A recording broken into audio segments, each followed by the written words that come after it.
the first human in the mind of God. In the beginning, before mountains rose from the earth, before stars burned in the heavens, before the oceans rolled across the face of the world, there existed the mind and purpose of YaHoVaH. Nothing had yet been created, yet all things were already known to him. Every age, every kingdom, every life that would ever exist rested within his knowledge. Among those purposes was a mystery that would unfold throughout all of history. When people think of humanity, they often begin with Adam. Adam stands at the opening pages of Scripture as the first man formed from the dust of the earth. Yet a deeper philosophical question emerges from the story. Was Adam truly the first human in the mind of God? Or was there another, a perfect human image known before Adam ever drew his first breath? The Scriptures declare that humanity was made in the image of God. This raises another question. What exactly was that image? Many have understood the image to mean intelligence, morality, creativity, authority, or spiritual awareness. Yet there is another possibility. What if the image was not merely a collection of attributes? What if the image was ultimately revealed in a person? Under this perspective, humanity was not created without a pattern. The pattern existed before the creation itself. Just as an architect sees a completed building before laying its foundation, YaHoVaH may have held within his purpose the vision of a perfect human long before Adam was formed. Adam then would not be the ultimate model. He would be the beginning. The model would come later, or rather, the model would be revealed later. The story of humanity would become the gradual unveiling of the perfect image that existed in the purpose of God from the very beginning. The first idea of creation. Before there was light, there was purpose. Before there was a universe, there was thought. Before there was a single created thing, there was an image within the mind of YaHoVaH. Every creator begins with an idea. A builder sees the house before laying the foundation. A composer hears the melody before the first note is played. An artist sees the finished painting before touching the canvas. In a similar way, it can be imagined that the first thought of creation was not a mountain, a star, an angel, or even a world. The first thought was a son, not merely a son in title, but the perfect human image through whom all of creation would eventually find its meaning. In this philosophical view, Yeshua was the first idea of creation.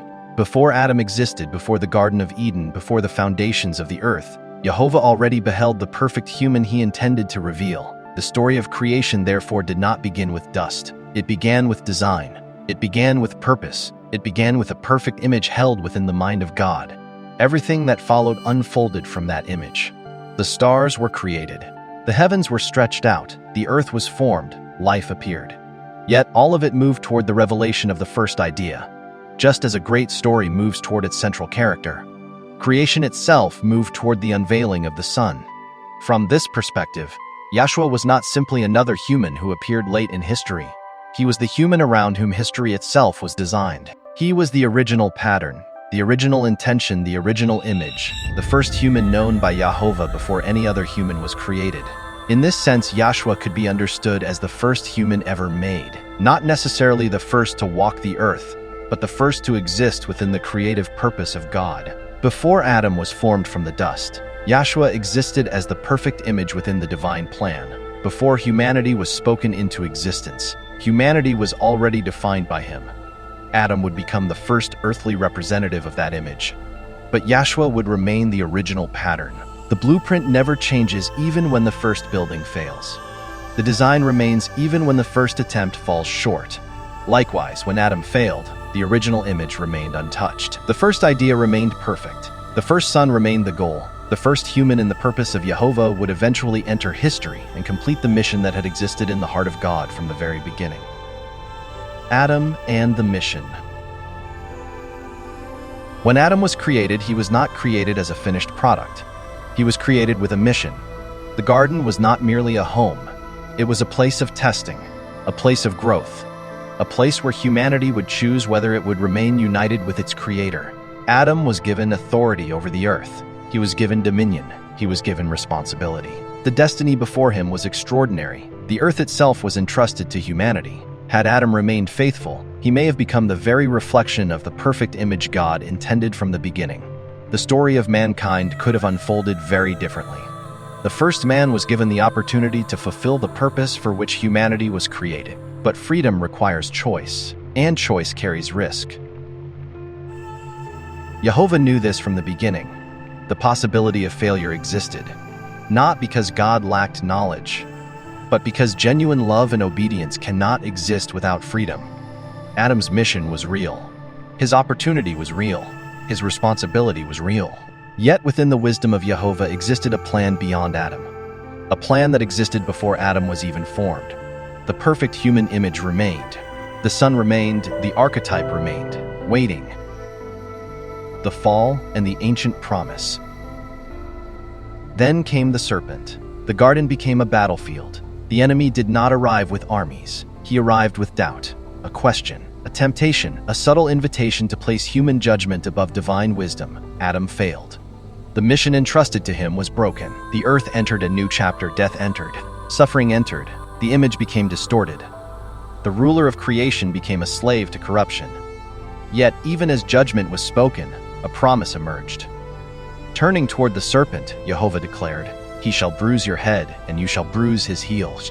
These words echoed through the ages. The serpent would not have the final victory. Someone would come, a future son, a future human, a future conqueror. One who would succeed where Adam had failed, one who would complete the mission, one who would crush the serpent's authority forever. The question became, who was this promised one?